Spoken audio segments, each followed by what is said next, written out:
Awa is just a little girl selling peanuts on the street to survive. President Ibrahim Traoré is a man leading a country in crisis.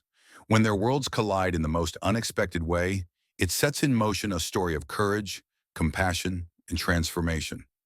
What unfolds next will leave you speechless. Ready to witness how one child's dream inspires a national movement? Before we move on, I'd like to ask you a small favor. If you appreciate this content, please take a second to like this video and subscribe to the channel. Over 98% of you watch the videos without subscribing. It costs you nothing, but it makes a huge difference to us. So did you click the subscribe button? Great. Thank you so much. Now back to the video. What happens when the leader of a nation stops for a moment to listen to the voice of a child? This is the moment that sets everything into motion for Awa, an 8-year-old girl who spends her days weaving through cars on dusty streets, carrying a tray of peanuts for sale on her head.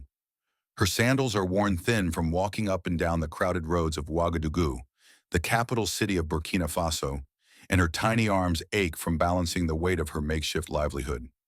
Every sale matters, not for herself, but for her sick mother, who waits at home, barely able to care for Awa or her younger siblings. It's a life shaped by survival, not choice, a reality shared by thousands of children across the nation. On this particular day, Awa's path crosses with President Ibrahim Traoré, who happens to be caught in traffic on his way to a ministerial meeting. Sitting in his armored car, Traoré notices her immediately. While other drivers ignore the children darting between vehicles, hoping to make a sale before the light turns green, Traoré locks eyes with Awa as she approaches. There's hesitation. It's not every day that a child approaches the president of a nation, and it's certainly not the kind of encounter his security team encourages. His guards are visibly uneasy, a reminder of the risk public figures carry when engaging directly with the people. But there's something about Awa, her determination, her quiet confidence despite the visible exhaustion, that makes him pause. The two could not be more different, and yet in this moment, they share the same space. Awa, standing at the edge of a powerful man's world, holds herself with a resilience that belies her years. For Traoré, her presence is humbling, a sharp reminder of the privilege he carries, both as a leader and as someone who once walked these same streets as a young man. When Awa speaks, her words are direct and unpolished. She explains that she's here because her mother has no other way to pay for medicine, and this work helps her family survive. But, she adds softly, what she really dreams of is going back to school. Her voice doesn't waver, but you can see the weight of her reality in her eyes. It's not simply the loss of an education she mourns, it's the loss of the childhood she's had to sacrifice to support her family. Traoré listens, quiet at first. Statistics echo in his mind. In Burkina Faso, over 40% of children are engaged in some form of labor, according to recent UNICEF reports, with many working in conditions that rob them of opportunities for education or advancement. It's a reality that stems from poverty, limited access to schools, and systemic inequities, all issues he's been fighting to address through policy. But sitting here in his car, facing Awa, the numbers feel insufficient. They fail to capture the human element, the raw courage of a child forced to make adult choices because of circumstances beyond her control. For a brief moment, Traoré wrestles with himself. He's seen others in his position brush off encounters like this one, offer a smile and a wave before retreating back to their schedules. He knows the limitations of his role, the enormity of the challenge she's highlighted in just a few words. But there's something unmistakably profound about this meeting. If he chooses to act, could this moment become more than a fleeting exchange? Could it mark the beginning of change? Finally, Traoré steps out of his car, ignoring the quiet protests of his security detail, and kneels to speak to Awa at eye level. He promises her this: she will return to school. "I'll make sure of it," he tells her, his voice calm but steady. For the first time in a long time, there's a flicker of hope in Awa's expression. As the motorcade begins moving again, Traoré sits back in his seat, silent, but his mind is racing. What happens next isn't just about Awa. It's about hundreds, perhaps thousands, of children in situations just like hers. How does this one promise turn into action? How does a single moment spark something bigger? One promise to a child becomes the catalyst for a government-wide effort. But how do you turn a moment of compassion into meaningful action? For President Traoré, the answer began the very evening of his encounter with Awa. He called an emergency meeting with his top advisors, a meeting driven not by routine policy work, but by a sense of urgency. The president's tone was brisk, his goal clear. Addressing the root causes of child labor and poverty would take precedence over everything else. His advisors, though, were less certain. They presented troubling statistics, cycles of poverty entrenched by generations, barriers like underfunded schools, inadequate health care, and a deeply stretched national budget. Many doubted whether immediate solutions could even scratch the surface of the problem. But Traoré wasn't looking for excuses. Every day we wait, he told them, is another day lost for children like Awa. This wasn't just about making promises anymore. It was about taking measurable, urgent action. By the end of the meeting, Traoré had directed his team to begin collecting detailed data on the number of children out of school across the country. He wanted facts: where these children lived, what kept them out of classrooms, and how best to reach them. Numbers would guide his decisions, but it wasn't enough for him to act from behind a desk. The next days found Traoré traveling to some of the most underserved communities in Burkina Faso. He walked through overcrowded settlements where families of 8 lived in single-room homes built from mud and scrap metal. He spoke to parents, many of whom shared heartbreaking stories about choosing between food for the day and sending their children to school. For some, even a basic uniform or notebook was an expense they couldn't afford. Older children like Awa often became the primary breadwinners after a parent became ill or injured, while younger siblings were left to fend for themselves. These visits weren't just symbolic gestures. They gave Traoré first-hand insight into how deeply structural these problems were. In one moment that stuck with him, a boy no older than 7 guided him through a nearby garbage dump, where dozens of children sifted through waste for recyclable scraps to sell, their hands raw from handling sharp metal shards.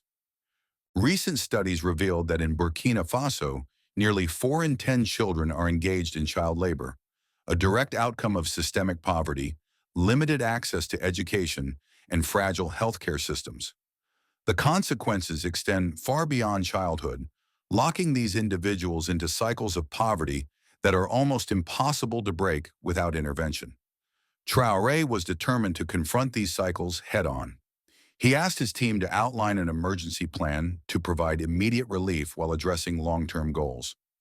Among the proposed measures were food baskets for the most at-risk families, free basic healthcare services, and temporary shelters to assist children struggling with homelessness.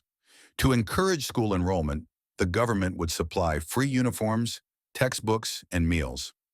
These actions, however, required funding far beyond the country's resources.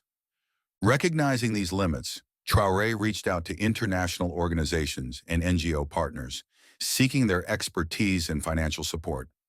Several global entities pledged immediate aid, impressed by the president's courage and his commitment to transparency. A public platform was launched where citizens could track how resources were being spent, a move designed to counter skepticism about corruption and to build trust. Transparency became central to Traoré's approach, ensuring that funds reached the intended beneficiaries without falling into bureaucratic inefficiencies. By the end of these initial efforts, the groundwork for a larger, more ambitious movement was in place. The combination of local action and global partnerships showed that real progress was possible. But what would these changes mean for someone like Awa? Could one child's story represent something greater? For Traoré, answering this question meant fulfilling the very promise he made just days before. Can one child's transformation prove the power of hope and opportunity? As President Traoré kept his promise, he returned to Awa's neighborhood, but this time he wasn't alone. Alongside him were social workers, volunteers, and members of his administration, carrying boxes filled with books, uniforms, and supplies. The sight caused a stir, drawing out neighbors from weathered homes as curious children peeked from behind doors. Awa stood at the edge of the crowd, her small frame half hidden behind her mother, unsure of what all this meant. Approaching Awa, Traoré spoke to her with the same calm voice he had used the day their paths first crossed. He explained that they were here to help her return to school, that she didn't need to sell peanuts anymore. But the look in Awa's eyes wasn't joy, not yet. It was hesitation. She hesitated not because she didn't want to learn, but because fear pressed heavily on her small shoulders. Who would make sure her siblings were fed? Who would take her place on the streets to help her mother? To Awa, her life as a vendor was not just survival, it was responsibility. Walking away from that responsibility felt impossible. Her mother, visibly frail but strong-willed in her own way, nodded in agreement with the president's words. She too wanted a better future for Awa, even as she struggled with the guilt of relying on her young daughter for their daily needs. That moment was raw with unspoken worries for both Awa and her family, but it didn't end there. Social workers assured them that support beyond Awa's education was already in place. A small monthly stipend would help cover food and medical care.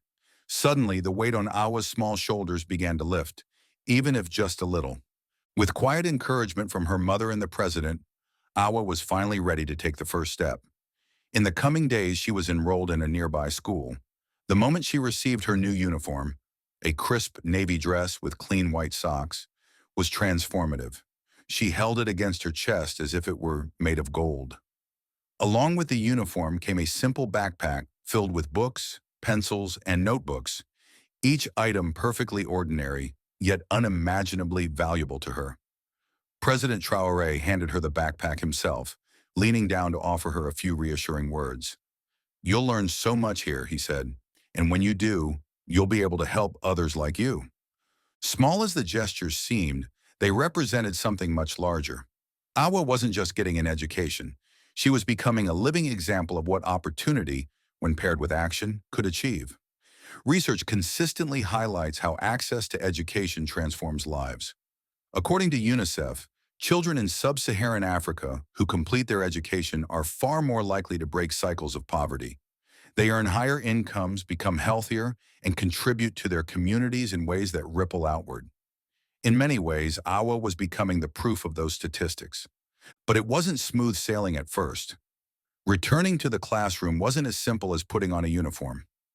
Awa struggled in the beginning, unable to fully leave behind the street-smart instincts that had helped her survive as a vendor.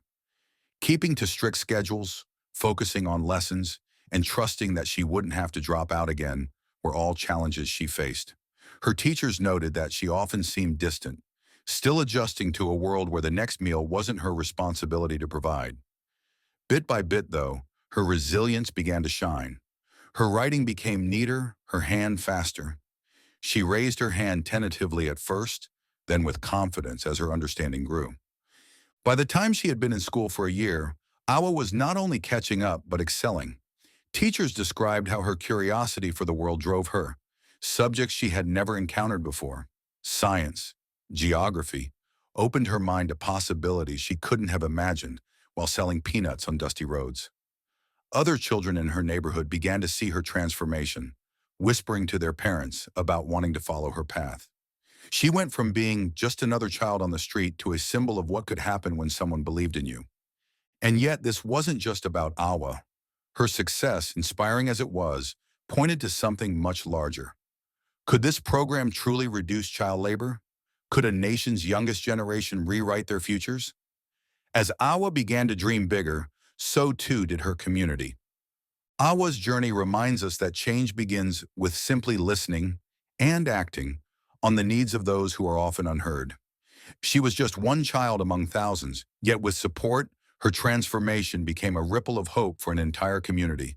As her teacher wrote, "Awa is an inspiration to us all. She proves that when we give children the opportunity to learn, they can surprise the world." Her story is a call to recognize the power of small actions.